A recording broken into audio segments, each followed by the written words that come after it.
Salut à toutes et à tous, bienvenue sur ma chaîne Ciné Série Galaxy. On se retrouve pour la review 100% spoilers de l'épisode 5, avant-dernier épisode de cette excellente série qui est Falcon et le Soldat de l'Hiver qui va au-delà de mes attentes. Cet épisode est pour l'instant le plus calme qu'on a eu depuis le premier épisode, même si le premier épisode était plutôt calme. Celui-ci, voilà, on sent que c'est, comme je vous l'ai marqué dans la miniature, le calme avant la tempête, avant l'apothéose finale de la semaine prochaine, avec surtout, on aura probablement un max de révélations et d'actions. Là, on se pose pour traiter des thèmes plus importants comme le racisme, le ségrégationnisme, la différence au niveau des gens, au niveau des noirs et des blancs, dans l'esprit, dans l'inconscient collectif, au niveau du gouvernement. Est-ce que les gouvernements veulent mettre en avant un Captain America noir? Si oui, pourquoi? Si non, pourquoi? Bref, on se pose des questions assez profondes qui sont en thème avec l'actualité, sans non plus trop racoler vers le côté Black Lives Matter. Mais bon, j'y reviendrai dans la partie totalement 100% spoilers. Là, je vais vous donner juste mon avis sur les qualités de l'épisode. L'interprétation est excellente comme d'habitude. En particulier, moi, ce qui m'a touché dans cet épisode, ce qui m'a frappé, c'est l'interprétation de Sebastian Stan. On le sait, c'est un très très bon acteur. Mais là, il fait preuve de différentes nuances. On a un Bucky plus posé, plus calme. J'aimerais beaucoup que ce soit lui le nouveau Captain America, mais je vous en parlerai dans quelques instants. Pour ce qui est sinon de l'épisode de la semaine dernière, on l'a terminé avec John Walker, le nouveau Captain America qui pétait un câble et qui faisait un meurtre. Là, on reprend donc cette semaine avec John Walker qui est dans tous ses états psychologiques. Les conséquences que ça va avoir pour lui, déjà au niveau de l'armée, au niveau de son titre de Captain America, au niveau du regard que porte la population sur lui, de sa relation avec Bucky et Sam Wilson. Puis ensuite, on va nous développer encore un petit peu plus les personnages de Carly, que je n'aime toujours pas. Vraiment, pour moi, ce personnage, je l'aime pas. J'aime pas l'interprétation de son actrice. C'est vraiment, elle m'insupporte. Vraiment, j'essaye de faire un effort, mais elle m'insupporte au plus haut point. Et on va avoir le retour d'un personnage qu'on avait dans le premier épisode. J'y reviens dans quelques instants. Je vous fais une petite partie sans trop de spoilers parce que voilà, je sais qu'il y en a certains qui me l'ont demandé, mais très vite on va en arriver aux spoilers. Et on termine l'épisode avec un Sam et un Bucky qui font équipe, mais qui cette fois-ci sont sur la même longueur d'onde. C'est une très bonne chose. Quant à Baron Zemo, Daniel Brühl, on le voit très peu dans cet épisode, mais il est très bon. Il y a le lien qui est fait avec le Wakanda. Bref, on passe à la partie 100% spoilers. John Walker, donc, qui commence cet épisode en se battant contre Bucky et Sam Wilson, combat assez violent où Sam perd ses ailes arrachées par John Walker. Bucky qui l'éclate à John Walker, on sent qu'il prend le dessus. John Walker qui se fait démettre de ses fonctions à la fois de nouveau Captain America, mais aussi de capitaine de soldat qui est radié de l'armée, qui échappe de peu à la cour martiale et qui va être contacté par une femme mystérieuse. Est-ce que ce sera elle, Power Broker? Je l'ignore, peut-être, peut-être pas. Moi, j'aimerais que ce soit quelqu'un de connu. Voilà, j'aimerais que ce soit quelqu'un de connu, Power Broker. Moi, j'aimerais pas qu'on nous sorte quelqu'un totalement qu'on connaît pas du tout. J'aimerais quand même qu'il y ait vraiment une grosse surprise en nous disant « Ah oui, c'est lui, Power Broker, ou c'est elle ». Mais bon, on verra bien. Quoi qu'il en soit, John Walker est contacté par une femme qui s'appelle Valeria, je crois que c'est une comtesse. Elle a l'air d'en savoir beaucoup. Elle sait qu'il n'a pas le bouclier, elle sait tout ce qu'il a fait, et surtout, elle le conforte dans le meurtre qu'il a commis, parce que oui, c'est un meurtre. Elle le conforte, donc c'est une personne mal intentionnée qui essaye de le manipuler. Est-ce qu'il va se laisser manipuler? Ça, on le saura la semaine prochaine. Pour ce qui est du petit groupe de terroristes dirigé par Carly, eh bien là, très clairement, les intentions sont affichées. Elle a basculé du côté vraiment du terrorisme, puisqu'elle n'hésite pas à faire équipe avec Batroc, joué par Georges Saint-Pierre, que l'on avait dans le premier épisode. Et même certains de ses alliés, de ses amis à Carly se demandent mais pourquoi on collabore avec des criminels? Et elle, justement, elle n'y trouve rien à redire. Elle aussi manipule des personnes pour pouvoir s'en servir de soldats pour attaquer les Nations Unies. Donc en tout cas le GRC, là, le truc de rapatriement, je me souviens plus exactement le nom. Donc on sent que la semaine prochaine, ça va envoyer du lourd. D'ailleurs, on termine l'épisode avec l'invasion au dans ce sommet politique, l'invasion par toute l'armée de Carly. Ça va envoyer du lourd la semaine prochaine, je pense. Et sinon, tout le reste de l'épisode est centré sur Sam et sa famille. Sam qui va rendre visite à l'ancien super soldat joué par, si je ne me trompe pas, Carl Lumbly, qu'ils ont vieilli exprès, qui jouait dans Alias, la série avec Jennifer Garner.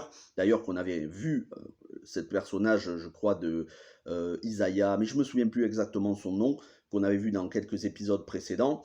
Donc ça se concentre sur toutes ces questions ségrégationnistes, ce qu'il a subi de la part du gouvernement, du fait que comme le sérum de super soldat avait marché sur lui, eh bien il a été le cobaye de l'armée américaine et du gouvernement pendant 30 ans, ce qui fait que ça l'a écœuré des valeurs de l'Amérique, et c'est pour ça qu'il dit à Sam que aucun Captain America ne pourra être noir, et que un noir ne pourrait pas décemment incarner Captain America. Il y a aussi cette relation qui est travaillée entre Sam et sa famille, qu'on avait déjà dans les premiers épisodes, en particulier sa sœur, cette entraide qu'il va trouver auprès de sa communauté afro-américaine, tous les gens qui sont là pour lui quand il en a besoin, notamment pour retaper le bateau, pour pas vendre ce bateau auquel il tient, lui et sa sœur.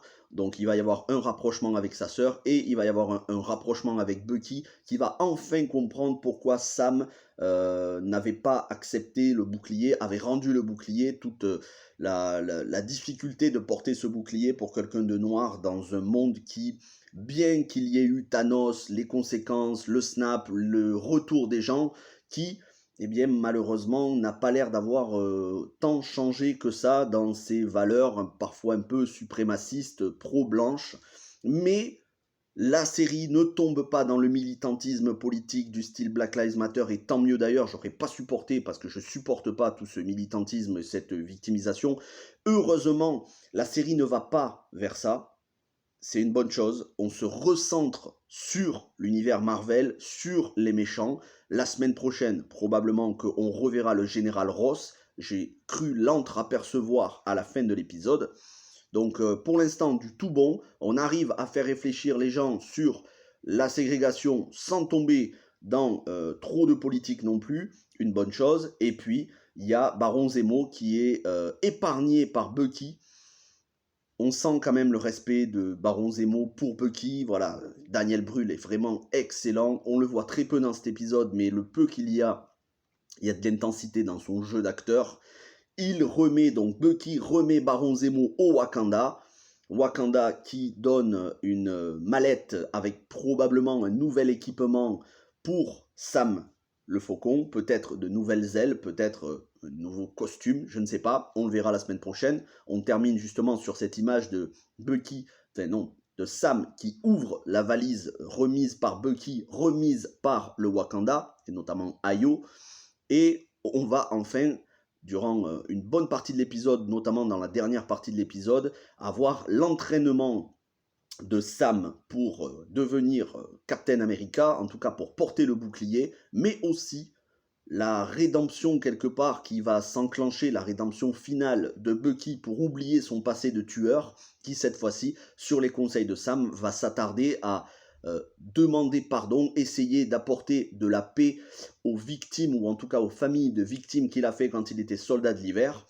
Maintenant, moi, ce que j'aimerais voir dans la suite, pas seulement la suite de Falcon, donc pas seulement l'épisode 6 de la semaine prochaine, mais la suite du MCU, c'est Bucky qui devienne Captain America. Pour moi, c'est logique.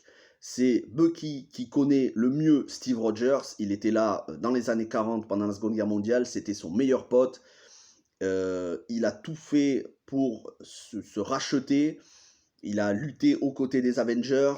Il a surmonté tout son traumatisme d'avoir été manipulé et d'avoir été instrumentalisé comme soldat de l'hiver.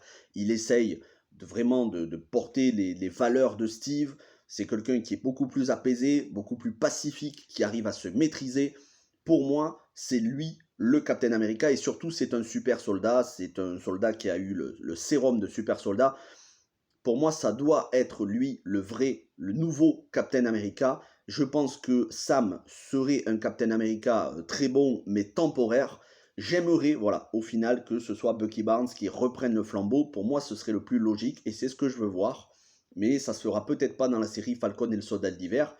Et il y a une scène post-générique où on voit John Walker, qui n'a plus le bouclier de Captain America, qui travaille sur un nouveau bouclier qu'il se fabrique lui-même.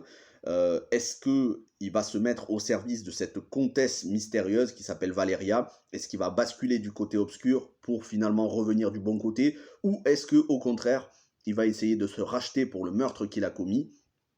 Peu importe, on verra la semaine prochaine. Ça promet du lourd, une conclusion, une apothéose, une excellente série. Même dans ces moments les plus calmes, il y a de la réflexion. Pour moi, ça me fait penser aux meilleures heures du MCU, c'est-à-dire Captain America, le soldat de l'hiver.